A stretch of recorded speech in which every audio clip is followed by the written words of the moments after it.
Et si la Corée du Sud était en réalité contrôlée par une poignée de familles plus puissantes que le gouvernement, les chaebols coréens représentent une forme de capitalisme familial qui concentre un pouvoir économique inouï.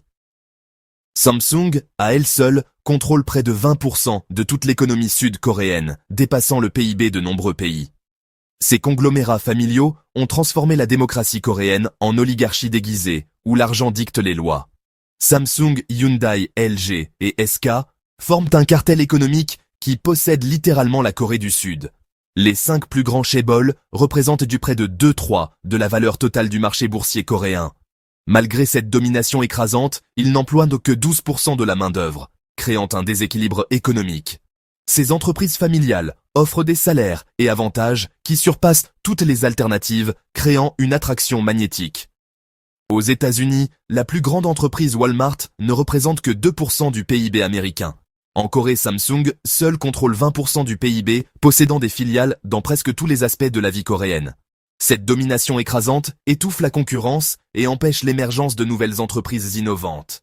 Les petites entreprises ne peuvent rivaliser avec des géants qui bénéficient de protection gouvernementale.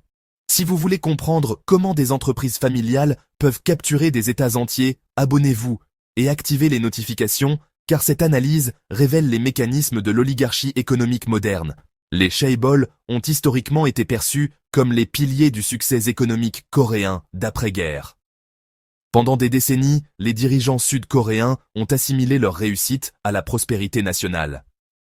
Critiquer ces entreprises équivalait à être antipatriotique selon la rhétorique officielle du gouvernement. Les politiciens dépendent souvent d'eux pour le financement de campagnes et promeuvent leur succès comme des triomphes nationaux. Les chaebols font du lobbying pour une législation favorable et des politiques publiques qui renforcent leur domination. Cette relation incestueuse entre pouvoir politique et économique a créé un système de corruption légalisé. Les scandales récurrents révèlent l'étendue de cette collusion entre élites économiques et gouvernementales. La catastrophe du Sewol en 2014 a tué plus de 300 personnes à cause de modifications illégales et du manque de surveillance.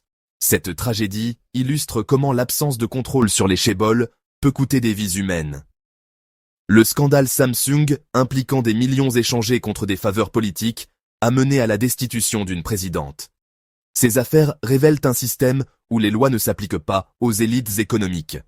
Les rigidités structurelles dans les marchés du travail et des produits ont entravé la productivité et l'innovation.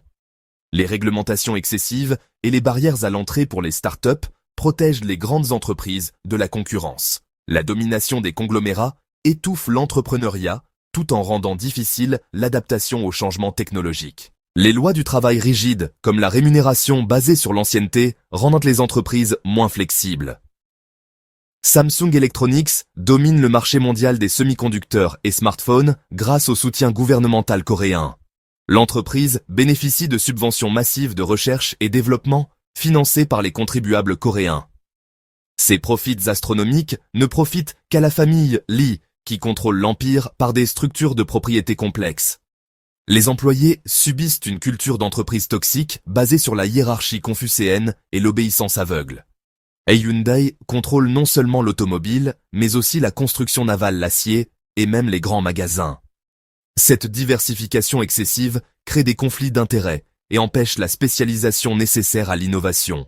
Les synergies entre filiales permettent des transferts de prix internes qui échappent à la taxation normale.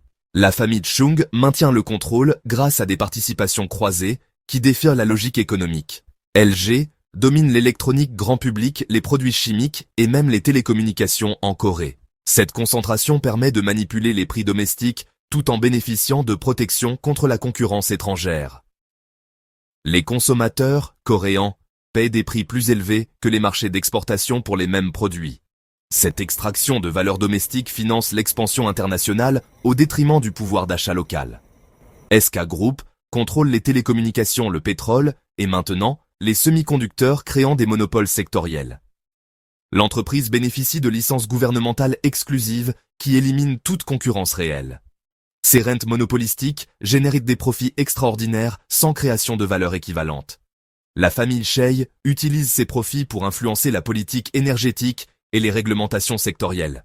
La hiérarchie confucéenne intégrée dans ces entreprises crée créent des environnements de travail toxiques et dysfonctionnels. Les employés juniors ne peuvent jamais contredire leurs supérieurs même quand des vies humaines sont en jeu.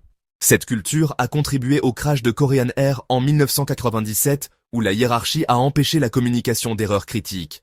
Plus de 200 passagers sont morts parce qu'un copilote ne pouvait pas corriger son supérieur hiérarchique. Les successions familiales dans ces entreprises se font par népotisme plutôt que par mérite ou compétence.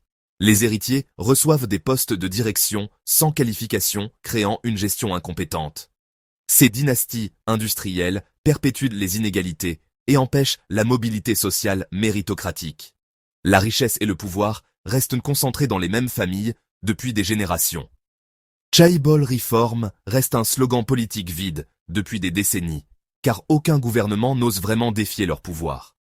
Les tentatives de réforme se heurtent au lobbying intensif et aux menaces de délocalisation des investissements.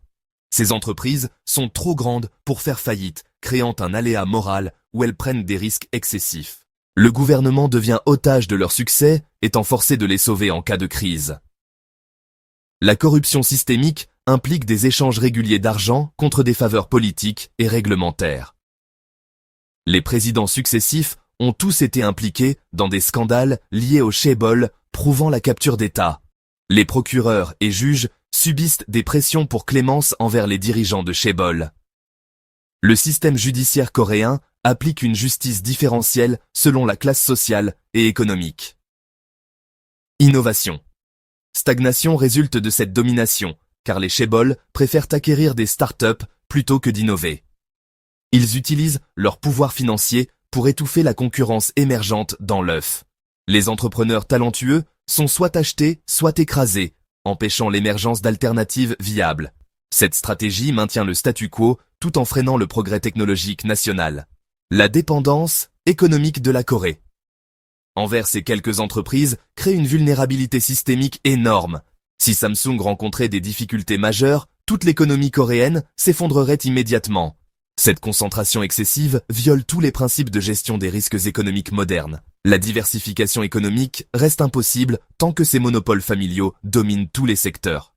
Social inequality s'aggrave, car les chaebols captent la majorité de la croissance économique nationale. Les salaires dans ces entreprises créent une aristocratie laborieuse, tandis que le reste de la population stagne. Cette stratification sociale détruit la cohésion nationale et alimente les tensions générationnelles. Les jeunes Coréens voient leur avenir bloqué par des structures oligarchiques héritées du passé. Démocratique. Gouvernance devient impossible quand des entreprises privées détiennent plus de pouvoir que les institutions élues. Les chaebols influencent la politique étrangère commerciale et même les décisions de défense nationale. Cette privatisation du pouvoir public sape les fondements démocratiques de la société coréenne. Les citoyens perdent leur souveraineté au profit d'intérêts privés non représentatifs. Les solutions existent dans d'autres démocraties développées qui ont su réguler leurs grandes entreprises. Antitrust, enforcement, transparence fiscale et séparation des pouvoirs peuvent briser ces monopoles. Mais la volonté politique manque car les chaebols financent les campagnes et promettent des emplois. Le cercle vicieux de la capture réglementaire empêche toute réforme structurelle significative. Abonnez-vous pour comprendre comment les oligarchies économiques détruisent les démocraties de l'intérieur. L'expérience coréenne montre que la concentration du pouvoir économique menace la liberté politique et sociale.